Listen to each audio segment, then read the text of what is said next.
한 해를 정리하고 내년 계획을 세우시면서 머릿속에 계속 남아있는 한 가지가 바로 이직일 거예요. 사람인 잡코리아 여러 뉴스 기사들의 직장인 설문조사를 봐도 가장 압도적인 1위 새해 소망 중에 하나가, 계획 중에 하나가 이직이거든요. 내년 이직을 준비하시며 원론적이지만 한 번은 이직의 특성에 대해서 다루면 좋겠다라는 생각을 했어요. 그래서 준비했습니다. 오늘의 주제, 당신의 이직이 어려운 이유, 이직의 불변의 특성, 세 가지에 대해서 한번 말씀드려보도록 할게요. 안녕하세요. 이직의 정석 정구철입니다. 모든 새로운 도전은 불확실성을 내포하고 있죠. 내가 이 직장에서 괄목할 만한 성과를 거뒀어도, 또한 내가 이 직장에서 지금 너무나 힘들어서 이직을 계획할지라도 그러면 다음 직장에서도 내가 그 정도 성과를 거둘 수 있을지, 이 직장에서 겪었던 문제를 다음 직장에선 겪지 않을지, 이렇게 여러 가지 생각들을 하시게 되는데요. 만약에 여러분이 좀 리프레시 하시고 휴식의 시간을 가져서 제대로 돌아오셨다, 그러면 오케이. 근데 그게 아니고 그 생각이 계속 이어진다라고 하시면 바로 이제 이직을 준비하셔야 될 때입니다. 이직은 분명 주도적인 행동이에요. 누가 나가라고 하지 않죠. 문제는 이 타이밍을 아무도 말해주지 않는다라는 거예요. 평생 직장의 종말이라는 걸 말할 필요도 없이 이제는 정말 이직이라는 주제가 상당히 흔해졌습니다. 근데 제가 이렇게 여러 케이스들을 보면서 안타까움을 가지고 있는 케이스는 딱 두 가지인 것 같아요.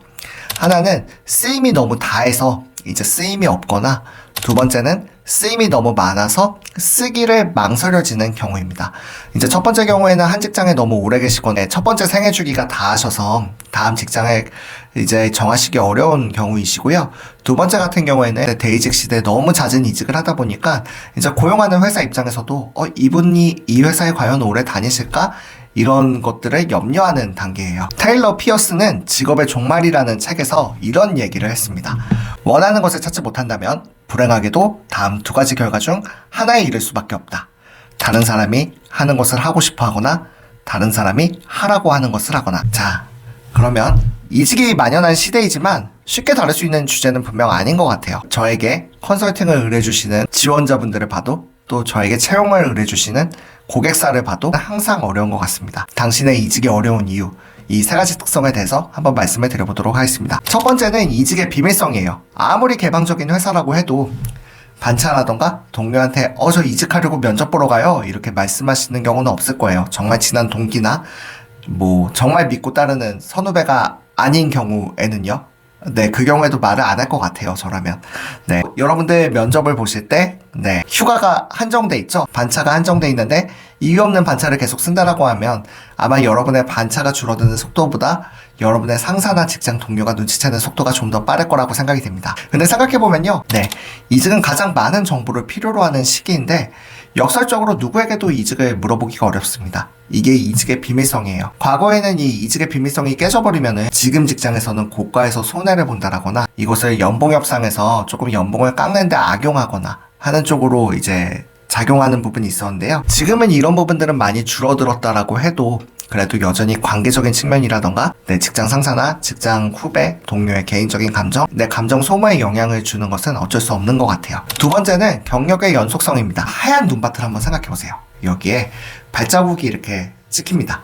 근데 여러분이 이제껏 이직하셨던 회사, 여러분이 재직하셨던 회사에 족적이 다 그대로 남는 거예요. 이제 증빙서류를 요청할 때 건강보험 납입 증명서라던가 서류상으로 보이는 것들도 있고요.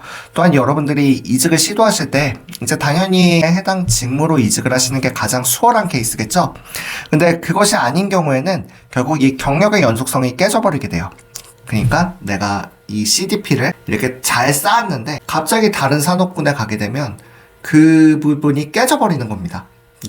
그러니까 제가 만약에 토목 엔지니어로서 이렇게 경력을 쌓았는데 갑자기 제가 다른 산업군에 간다라고 하면 저한테 그 연봉을 줄 이유가 없겠죠. 실제 제 동기 같은 경우에도 S대 토목과를 나오고 S대 토목과 석사를 나오고 삼성물산을 이렇게 해외 근무까지 하였는데 이제 개발자를 하고 싶어서 개발자가 되었어요. 근데 연봉이 정확히 5분의 1로 떨어졌습니다. 해외에 있을 때 이제 연봉을 좀 많이 받아서 그런 것도 있지만, 그 이유가 이 친구가 만약에 건설사로 간다라고 하면 이 연봉에 협상력이 있겠죠. 경력의 연속성이 이어졌기 때문에 가장 좋은 학교를 나왔고 가장 좋은 회사에서 해외 현장 근무를 했으니까 충분히 연봉을 받을 수 있는 조건들이 있을 겁니다.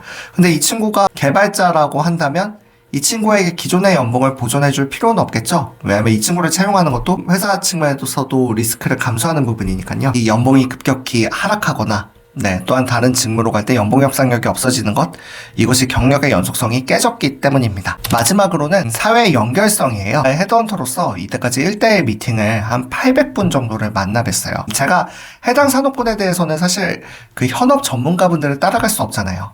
제가 뭐 주니어 분들도 만나지만 시니어 분들, 임원 분들도 만나 뵀거든요. 그분들께 여러 가지 말씀을 듣는데 그때마다 공통적으로 하시는 말씀이 있으세요. 여기 업계가 정말 좁아요. 각 산업군 직무별 특성은 제가 아는 부분도 있고 모르는 부분도 있어요. 하지만 업계가 좁다라는 거는 하나의 공통된 특징인 것 같습니다. 네. 그래서 회사에서도 채용할 때 이제 비싼 돈을 주고 레퍼런스 체크라던가 평판 조회를 진행을 하죠. 네. 요새는 뭐 스펙터 이런 것들에서 좀 더 싸고 네, 쉽게 적용을 하지만 과거에는 평판 조회라고 해서 거의 뭐 100만 원 정도를 인당 들여가지고 평판 조회를 받았습니다.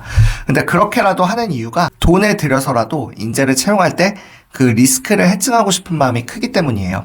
네. 그래서 이 사회 연결성이 드러나는 것이 이제 평판 조회이고요. 그렇기 때문에 뭐 당연히 도의적으로 월급을 받으실 때는 직장 업무를 잘 하셔야 되지만 그것이 결국 내 평판을 좌우하기 때문에 꼭 책임 있는 인수인계를 하시고 나오실 필요가 있습니다. 네, 오늘은 이직의 특성에 대해서 말씀드렸어요. 이직의 비밀성, 그리고 경력의 연속성, 사회의 연결성. 이직의 비밀성이 깨지면 여러분의 이직이 그리고 지금 회사에서의 고가가 쉽지 않겠죠. 그리고 경력의 연속성이 깨지면 그 기존의 연봉, 그 시장가를 맞춰줄 이유가 없어집니다. 그리고 여러분의 커리어가 기존에 쌓아왔던 족적들을 바탕으로 나아가셔야겠죠. 그리고 사회 연결성. 네, 정말 어느 산업군이든 세상은 좁습니다. 언젠가 다시 만날 수 있겠죠. 여러분의 이직이 어려운 이유, 어쩌면 저 같은 헤드헌터가 존재하고 또 제가 커리어 코칭을 하는 이유 중에 하나입니다. 앞으로 피할 수 없지만 또한 되게 동시에 신중하게 접근을 하셔야 돼요. 누군가의 성공적인 이직 사례를 반면교사 삼는 것은 물론 좋습니다. 그리고 그 성공적인 레퍼런스가 있다면 그것을 배우는 것도 중요해요. 하지만 어떤 트렌드나 감정에 이끌리시기보다는 네, 자신의 현재 상황과 그리고 깊이에 대해서 준비하는 것이 더 필요하다고 생각이 돼요.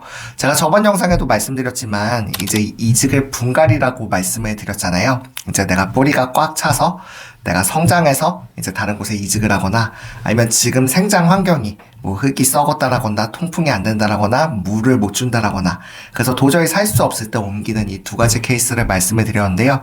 그래서 지금 내 현 직장 위치에서 내가 뿌리가 차서 옮기는 건지 아니면 내가 지금 생장할 수 있는 환경이 아닌지 한번 냉정하게 면밀하게 보시면 좋을 것 같습니다. 그리고 가장 중요한 거는 이직의 재료는 결국 경력이거든요. 역설적이게도 내가 정말 싫어하는 지금 회사, 내가 정말 너무나도 나오고 싶어하는 지금 직무, 여기서 나오기 위해서 가장 필요한 것은 내 지금 현 직장에서의 성과와 내 평판입니다. 네, 도움이 되셨다면 구독도 좋아요도 부탁드리겠습니다. 여러분 어려운 시기지만 분명 잘 되실 겁니다. 네, 이직의 정석 정구철입니다. 감사합니다.